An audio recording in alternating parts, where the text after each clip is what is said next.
Hi, welcome back to our final episode of Forest Talking, where we talk about your career, highlight market trends, and give you industry insights. Today, I have a special guest with me today.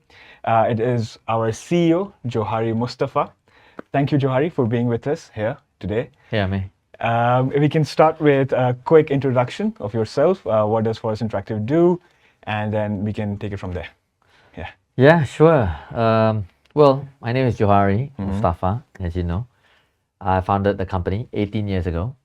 Sounds like a long time, Yes. isn't it? So we started 18 years ago with the intent of fixing a problem. We had a customer that came to us with a problem of providing a solution, and this was by sending a text and having it appear on the TV.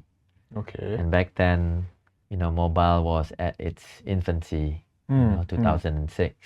Oh, wow. Okay. Yes. Right? There's a. Yeah, you didn't have Yes. smartphones yet, right? It was all on your Nokias and your I remember the big Nokia one as well. the big Nokia ones. Yeah. So we developed a platform, and my experience working in the broadcasting industry, and so we managed to deliver it for the customer.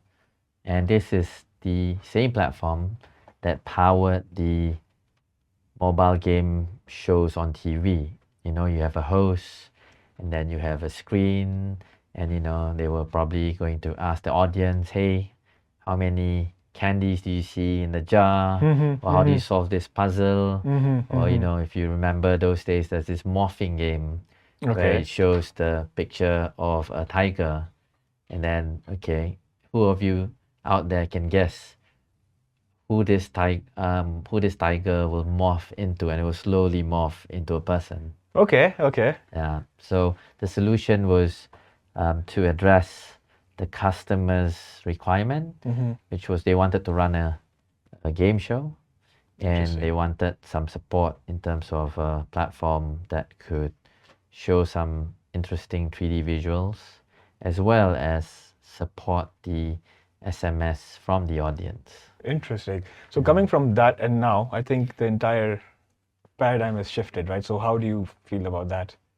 Well, as a consumer, right, or as a Malaysian here, Malaysia, I'm sure you remember the first time that you got your mobile phone. Yes. Right? Yes. And depending on how old you are, some of us, we had phones which was big and bulky with no SIM cards, right? I believe we call those the analog phones. And then it actually moved towards phones where you can insert big cards into it, right? Today it comes in what we call these nano SIMs. Yeah, literally this tiny. Literally this tiny, right? And of course, it's not just the physical way of how you use phones. Yeah? Phones are becoming tiny and tinier as we go along. Yes. And I think today the talk of everyone will be the data and the apps that you use with the phone, right? If I remember those days, you use your phones to call and just call. That's it. Yes. Right? And after that, the emergence of SMS, right? And today we have what we call apps. So over, I think, the past 20 years, if I may say, not including the analog phone history, we've progressed a lot in terms of the physical phones itself and also the usage, right? Today, data is more than ever relevant. Definitely. Right? And it's not the brand of the phone, it is the content and the application of the phone, which is much more important today. Yeah. The smart point of view, right? Like how smart it is technically to gather data and all of that. Yeah, the smart device, and I think back then, if I remember correctly, when the iPhone 3G made its debut, and many of people with a bit more money decided, hey, I wanted a 3G phone. It's able to do more than just play a game of Snake on the phone, or what you had on your Symbian or your Nokia phones. Yes.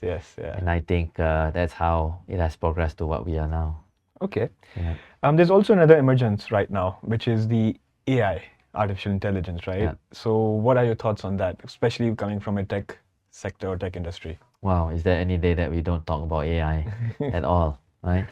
I think AI, in terms of definition, artificial intelligence, right? This word is being used so many times out there.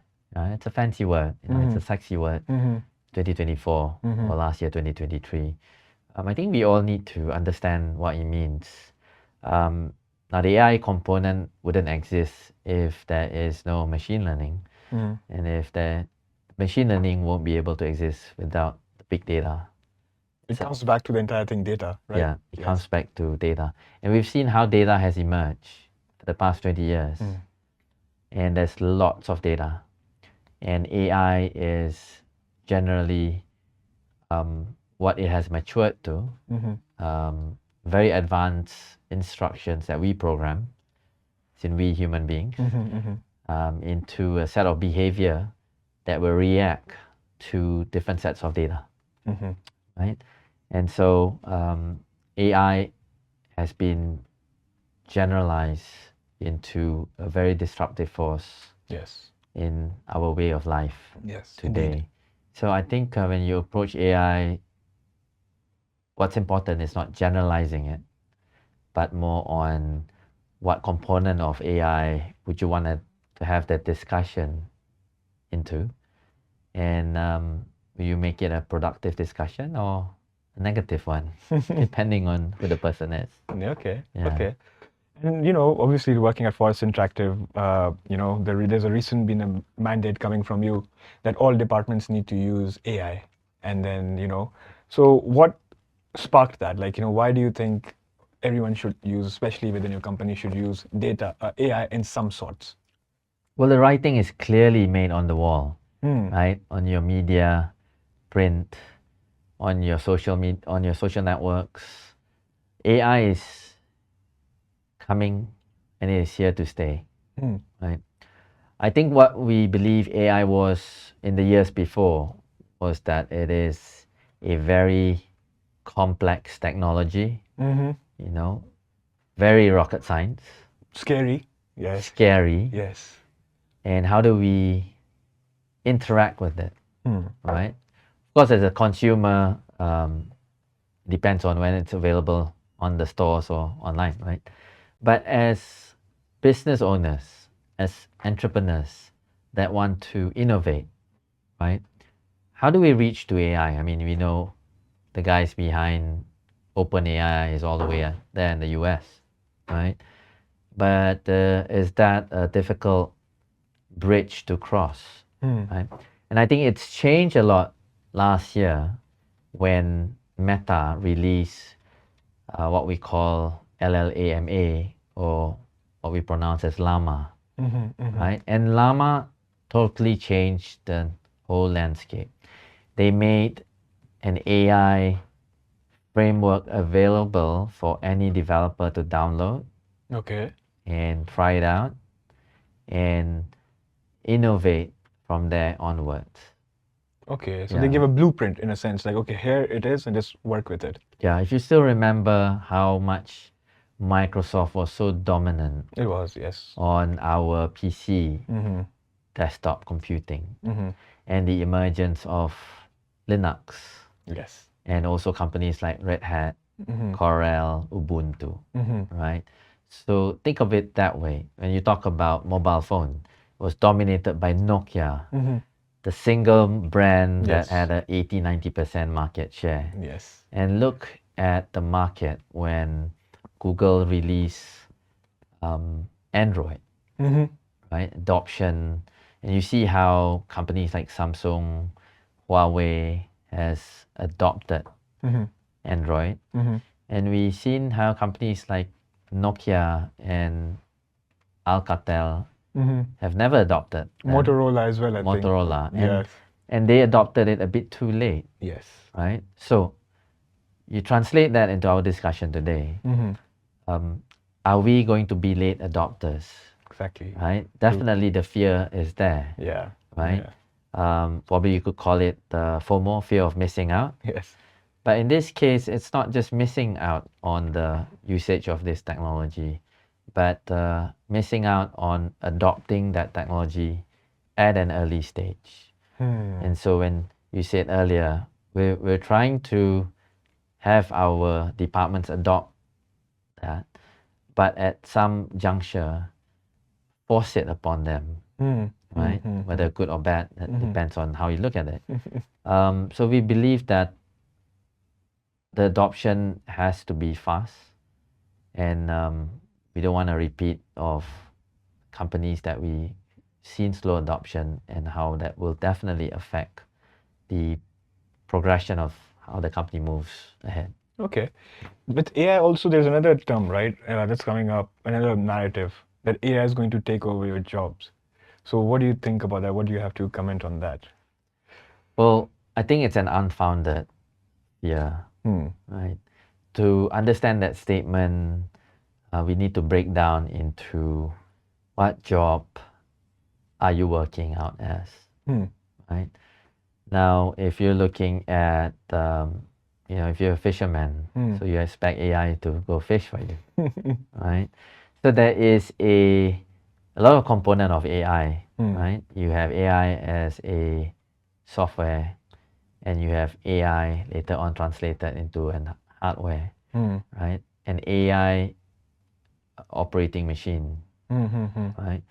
And so both move in different speeds, right?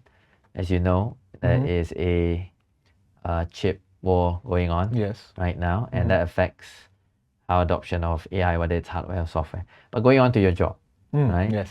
So you have to understand at what level of jobs are you afraid that AI will take over, right? When you look at talking about moving up in the corporate ladder from a junior exec, senior exec, assistant manager, manager and above, right?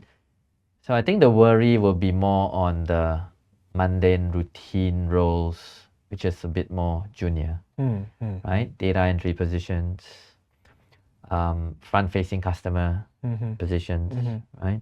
We've seen how McDonald's has changed.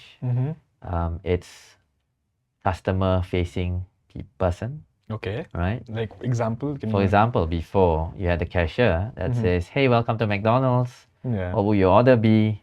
Taking the order, putting it into the system, and taking the money and putting it in the system. Right now, McDonald's has separated that role. Right, walk into McDonald's, you see a kiosk, a big, probably 40-inch screen. You see all these nice visuals.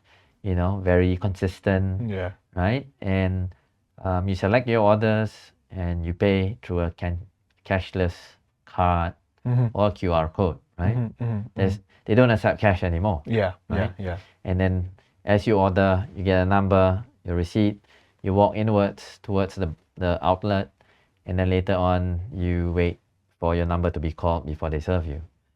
Fully automated. Yeah, fully automated, right? So that's the big data part. Right? McDonald's is collecting all the data, right?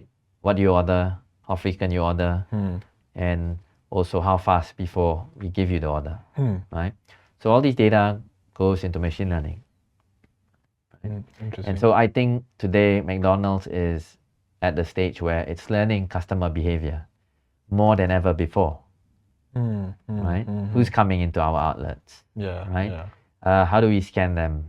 Facial recognition, because that's going to be the future of ID, right? Digital ID, if I may say it, right? And then later on, implementing a digital ID, matching it to all your orders.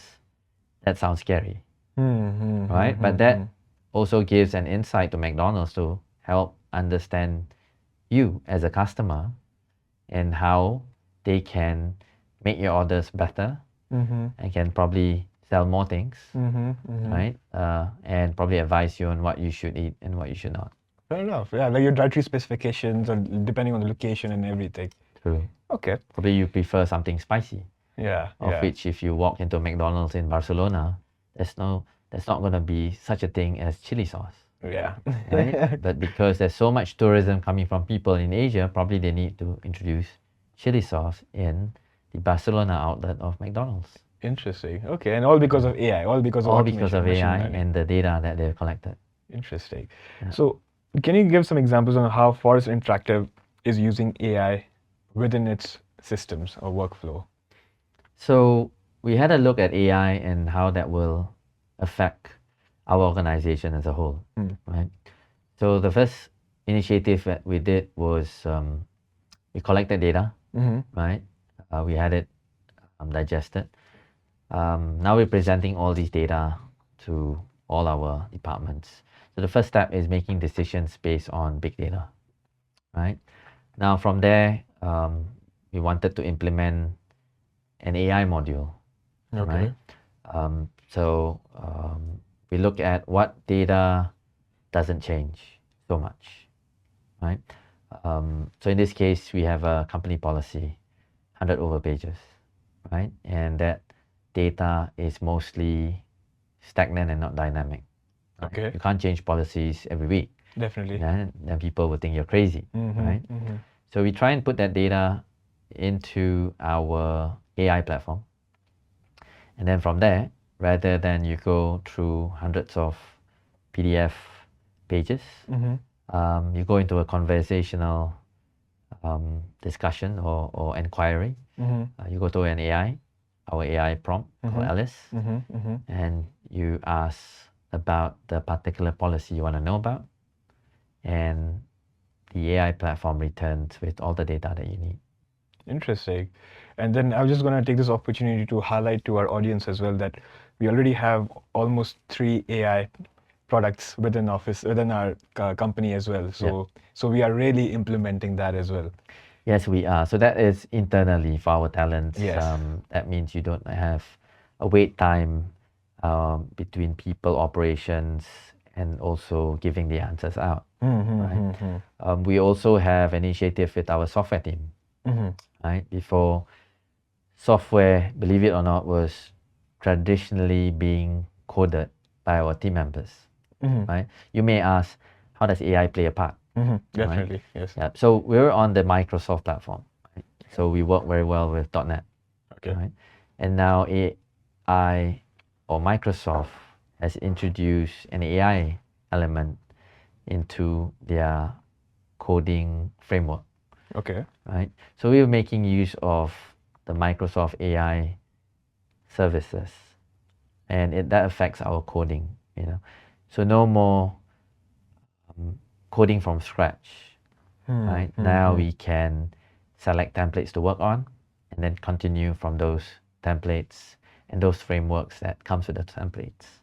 Right? Okay. Imagine as a developer, you're coding, and then as you're about to publish that to a staging platform, and we have an AI element that inspects security aspect of the coding and begins to say, hey, it should be structured this way. And so the output of the coding or the development is much more complete rather than having to depend on a developer to make sure that all aspects of the coding is already there. And it comes back to the initially what you highlighted as well, right? Like all the clerical work, all the mundane work is being rectified, is being cleaned now. So then a talent can work on more innovative part of the project, right? Yeah. So I would say AI really complements what we're doing now. And if there is a redundant process, AI helps to address that. Okay. And so we could focus on what's more important. So in terms of the corporate ladder per se, you can move up the corporate ladder faster. Okay. Okay, let's come back to our products as well, right? VAS and DCB pays and stuff like that, right?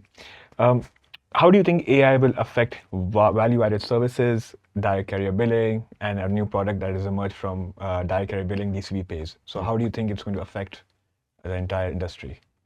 Well, I think for now, we've all heard about e-wallets, payment system. I think today you'll probably be a bit confused which wallet you would want to use. Yes. Right? There's so many out there in the Definitely. market. And so that's one of the reasons we launched a product called DCB Pays. As you know, there is a big unbanked market in this region. Definitely. Right? When you say unbanked market, some people they tend to correct me and say, hey, Johary, a lot of people here in Malaysia, they have a bank account, right?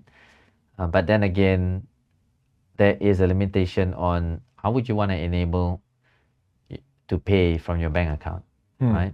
Today, I think you've seen QR codes, Yes.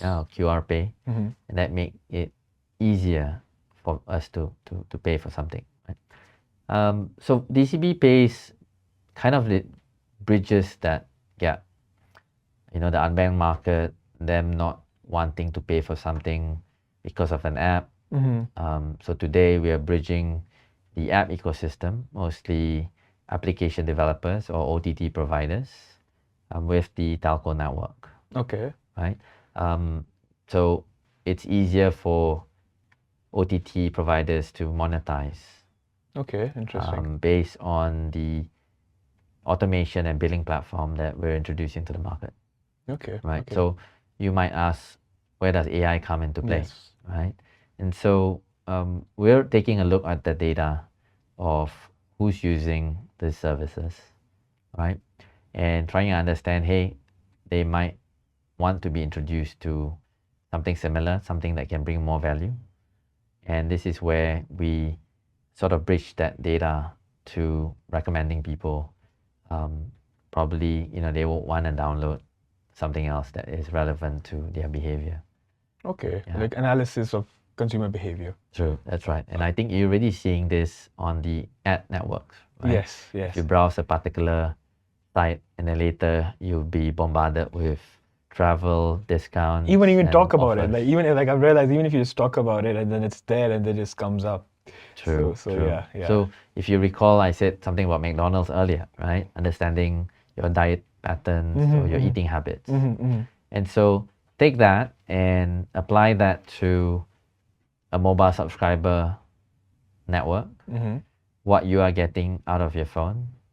Are you happy with, browsing the apps, or, we're getting lazier in terms of deciding what do we need to download, which app do we want to use, right? So in this case, we're trying to bridge that gap to understand more of our consumer behavior, and then bridge that with an easier payment, easier settlement for the mobile operator, and also giving more intelligence for us to actually generate that revenue stream. Interesting. Okay. Okay. So you also mentioned 5G, right? Yeah. 5G and again AI as well. So with emergence of 5G or 6G now, and then with 5G being there, and then AI, and then DCB pays, and then gig economy. So do you have anything to comment on that? The whole tech bundle, if I may Oh, say. that's a lot of words Yes. bundled up. I think 5G is been talked about, right? Here in Malaysia, consumer will understand it as, hey, I'm going to have a bigger bandwidth, bigger pipe for me to download things much more faster, Exactly. right? So download now has become a passive statement in a way where you don't need to download anything more because now you have a bigger pipe and you can view everything live. Exactly. Streaming and yes. Yeah. Yes. So if you look at the case of Netflix, Yes. right, or Yeah. View, Yeah. right, it's no more downloading onto your smart device, but more streaming it, right? So we talk about 5G. 5G enables the streaming factor, but instead of just streaming movies, podcasts, or audio files, right? Now they're talking about streaming your entire desktop experience from the cloud, right? That's for a desktop user. So mobile phone user, 5G, you might wonder, hey, can our OS be streamed from the cloud, right? So when 5G comes and dominates the market, you see less and less of things being stored on your phone, and most of it stored on the cloud. Okay, and that's where DCV also comes into being. Yes, that's right. So you have everything stored on the cloud, even your payment, your wallet, your ID, your bank balance, and it is already on the cloud, Yes. right? So we help with the discovery of which apps will be more suitable. Also, probably one or two click or tap billing. Mm-hmm. You know, we help with the reconciliation of the reports. You probably will have an AI element there, and probably if you're a customer, if you're a partner, let's say the mobile operator, and says, hey, I want to know what are the top 10 applications that was really trending in terms of revenue for the month of May, right? And instead of asking a developer to do it, and that will take probably 2 or 3 weeks, now we are inserting the generative AI model of which you can converse with our platform, Yes. and then get all these reports on the fly in the matter of seconds rather than the week. Yeah. So imagine the productivity Goes up. Yes. it goes up Yeah, it by goes up. hundreds of percent. Okay. Okay. I think now we are running out short of time as well, but like we can quickly just wrap it up with few more questions, but then we can just wrap it up. Sure, yeah. Yes. Okay. With the recent AI shift and everything, and layoffs happening, and globally layoffs happening, right? So how are you navigating through all of this? Like, as a founder, as a CEO, because a lot of people are blaming AI as well. But again, what are your thoughts on that? Like, how are you navigating layoffs? Yeah. I think with every move or change for anyone or any company or organization, it will always be a self-reflection. So we are currently self-reflecting ourselves. Are we doing enough? And if we're not, then how does the AI play a role into our self-reflection, right? So once you realize that, we look at how AI can complement, whether our team members are adapting AI, are they supporting it? And because of that, like I mentioned earlier, there's some resistance in terms of people being very comfortable. So I think that is a path of education, right? Of course, we love to retain talents that can contribute. However, we've seen that there is a need for us to scale ourselves in terms of how we do or how do we address these challenges. And so I think the retention of talents, AI greatly affects how we plan for this, right? And there will be people who embrace AI. There'll be people who go up in arm against AI. So these are some of the natural things that is happening now, not just with us, but with all tech companies out there. Yeah. So it's a natural progression that we are embarking onto, and it's happening every day. Yeah, we plan for it, and we're seeing how people react towards these initiatives. And like I know, like I liked how you mentioned it before as well, right now, that AI is part of being like, in other terms, AI is now upskilling yourself. If you're not getting onto this AI bus, then that means you won't be compatible anymore. So you have to do it. And if you are doing that, then you won't be made redundant, or then you will be required as a role as well. Yeah. Okay. Another thing, right?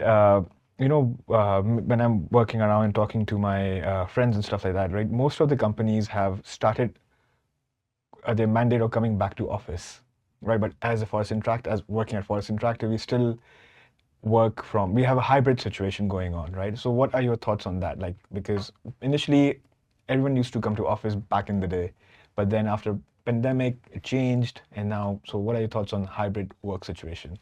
Oh, that's a very good question. A lot of people ask me, especially company CEOs, right?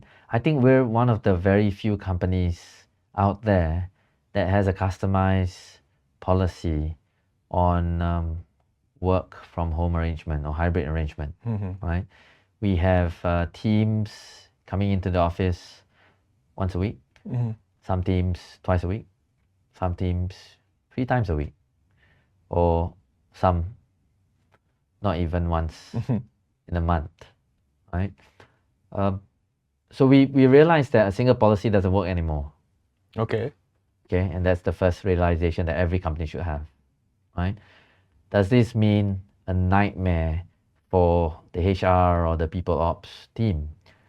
Probably in some cases, Does that mean more work? Yeah, multiple policies, right? How are you going to monitor? Who's going to enforce it? Who's going to police it? Right? But we have grown into that, right? So we have different policies for different departments now, right? And we work very well addressing that into policies, right? And we constantly change these policies. So for example, if you work from home and you're not accountable, instead of doing 1 day in the office and 4 days at home, we start to shift the policy for that particular person or team towards 2 days in the office, 3 days at home, right?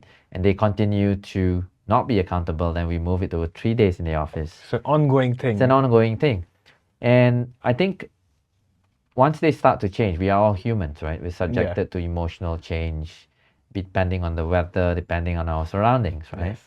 And that point of time, they decide, hey, I want to change. I want to be better at what I do. I want to be fair to my organization or the company. You know, I have this appointment letter.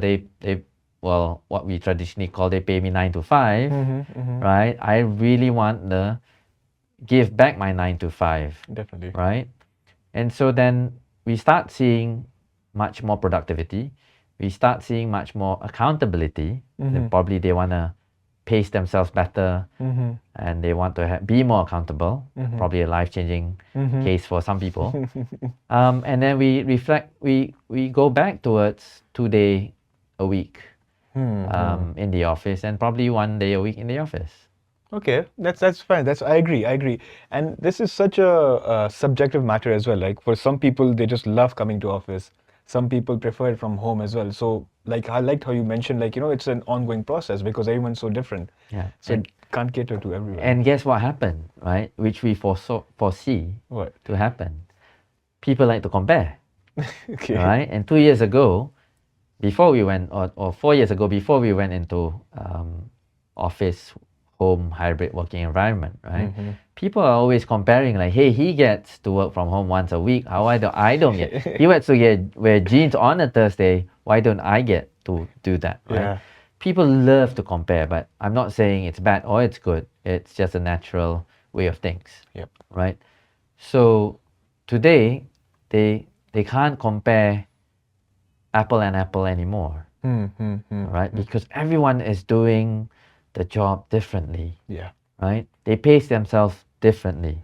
There are some teams that don't come to the office because they're fully accountable at home, right? There are teams that work on Saturday and Sunday because they want to, right? And there are people who are on a probably maternity leave, you know, and you know how we're so big with, oh yeah, we want to give 3, 4, 5, 6 months maternity leave, right?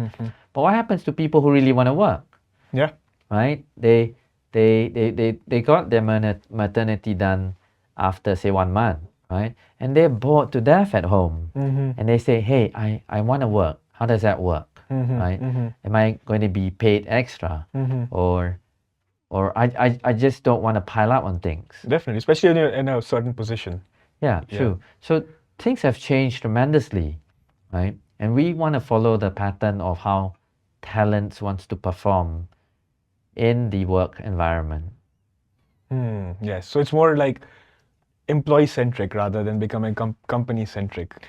Yes. Yes. Yeah, so I think our approach has been different. Yes, definitely, I agree. We really look at speaking with the talent, right? And now, today, we're speaking to them and saying, hey, why don't you think about AI? How does AI affect what you're doing for the company, right? And when you had traditional approach of, hey, I'm a boss, I tell you what to do, you do it. Today, we're like, hey, let's not approach this as a boss, employee kind of way. Let's approach this as a friend, a partner kind of way. Hey, let me try and help you out with an AI, right? Let's give some talking points, do some homework, then come back and let's understand how AI can help you. And let us do this together because we're on a learning curve. Definitely. And History making. Yeah, I want to know how AI affects you from legal perspective if you're in the legal department, right? Because it's so brand new. Yes. Right? Yes. And so it changes the way how we interact with our talents. Now, some talents refuse to accept that, right? And there are some talents that are really proactive and wanting to go ahead with that. Agreed, agreed, Yeah. agreed. Okay, I think we can just have two more questions and then we can just close it as well. Sure. The first one is your philosophy on your leadership. Like, is there, for example, if you have to, what has guided you throughout your leadership from all of these years? And the last one is some advice for our viewers who want to get into tech industry or just want to start a business. Yeah. Well, I think the saying being a role model goes from practicing what you actually say, Hmm. right? So one of the core things that I stick by too is, are you going to do whatever you're going to say today? If you're not, don't say it. Hmm. If you are, Agreed. do it tomorrow Yes. or do it today, right? And I like discovering new things, right? And I think you won't have any first level interaction with what you want to learn unless you do it on your own, right? And I use the same concept when I interact with all the talents in our organization, Hmm. right? Telling them why we're doing it, getting their views on what they think about it, Mm-hmm. right? Managing their expectation Mm-hmm. and having the buy-in of your team members before you embark on a certain path of, a new project or a new development, Mm-hmm. right? And I think it's very important to get the support of your own team members, right? Asking them, hey, do you agree with this? If you don't, tell me, what hesitation or what challenges you think that we will face, right? And there collectively agree on that decision, right? Okay. Of Okay. course, you have people who, casually or say that they agree, but then they go back and say, hey, yeah, I don't agree, Yes. right? I think this is a 100-year-old problem that we have, Yes. Yeah. right? Yeah. But I think that approach has enabled us to get the message across, Mm-hmm. Mm-hmm. right? The intention, as well as the commitment and accountability of everyone in the team to believe in what we're doing, right? Nice. Okay. Yeah. Okay. And last advice, if someone wants to get into this entrepreneurship field or wants to become an entrepreneur, what parting advice would you give to our audience? Well, I will go against some of the beliefs that anyone can be an entrepreneur, Okay. right? I mean, people keep telling me, hey, I want to be just like Mark Zuckerberg, right? But how many percent is Mark Zuckerberg from the total population, right? Not everyone can become Yeah. that. And ideas are always packaged with timing, the window of opportunity, and what you know and what you have, right? So while the younger generation, whether Gen Zs, whether you're 18 or 20, I always would encourage for you to go out there and learn, work, get some experience, get some connections, like-minded people, Mm-hmm. and then from there you could actually look into understanding your ideas and how that could be an innovation breakthrough for you to be an entrepreneur and establish your own startup, right? Going back to when we started the company in 2006, it was all about addressing a problem Yes. and Yeah. providing a solution. Full circle. Yes. Yeah, I would never be an entrepreneur if there was no problem to solve, Hmm. right? And I stick by that, even in some of these startup pitches. I'm trying to understand, what problem are you going to solve? Hmm. And I would say, hey, there's this problem, there's this real world problem, right? Okay, do you have any research or findings that says that is a big problem and that it's not being looked into or solved, right? So my advice to those potential entrepreneurs in the future, find a problem for you to solve and match that problem with something that you have experience in, and not just because you think that's something that you can make money Yeah. and you dwell into it, Yeah. right? There must be a proper focus on your education, what you have learned, whether you want to be a doctor, architect, or a tech entrepreneur, and apply what you learn into fixing the problem, and perhaps that might be a good startup to scale. All right, brilliant, brilliant. Thank you so much. Thank you so much, Johary, for being here with us. Thank you. Thank you, folks. Thank you for tuning in. This is the end of our season of Forest Talking podcast. Stay tuned. We'll be coming back with another season for more industry insights and your career talks. Thank you.